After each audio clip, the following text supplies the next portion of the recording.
আমরা না থাকলে দেশ ধ্বংস হয়ে যাবে। এই ন্যারেটিভ না থাকলে বাইরের সমর্থনও টিকে থাকে না। দুই বাটপার মতিউর রহমান আর মাহফুজা নাম এইভাবে হাসিনার বৈধতা উৎপাদন করে গেছে, আর এখন তারেক রহমানের জুতা চাটিচ্ছে। আমি চায়না গেছি, ওদের মিডিয়া, ওদের ফরেন মিনিস্ট্রি, এরা ডেইলি স্টার রেফার করে। আমি কই এদের তো পিওর ইন্ডিয়ান দালাল, ওয়েস্টের দালাল, এগুলোর রিপোর্ট দিয়ে বাংলাদেশকে দেখো কেন তোমরা? এইবার একসাথে দেখান দেশে সাহেব কিভাবে আভ্যন্তরীণ আনুগত্য নিশ্চিত করে একটা রাজনৈতিক দল একটা বন্দোবস্ত কইরা।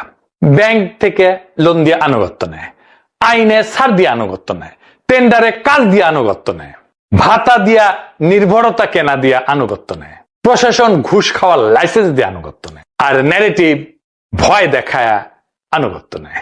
এইটাই রাষ্ট্রীয় সম্পদ ব্যবহার করে ক্ষমতা টিকায় রাখার পুরা মেকানিজম। এইটারে বলা হয় বন্দোবস্ত। এইটা একটাকে আর একটা সাপোর্ট করে। দুর্নীতি কিন্তু আসলে কোনো বিচ্যুতি না, এটা ক্ষমতা টিকায় রাখার একটা বন্দোবস্ত। এই বন্দোবস্তের মধ্যেই দুর্নীতি টিকে থাকে এবং ফ্লারিশ করে।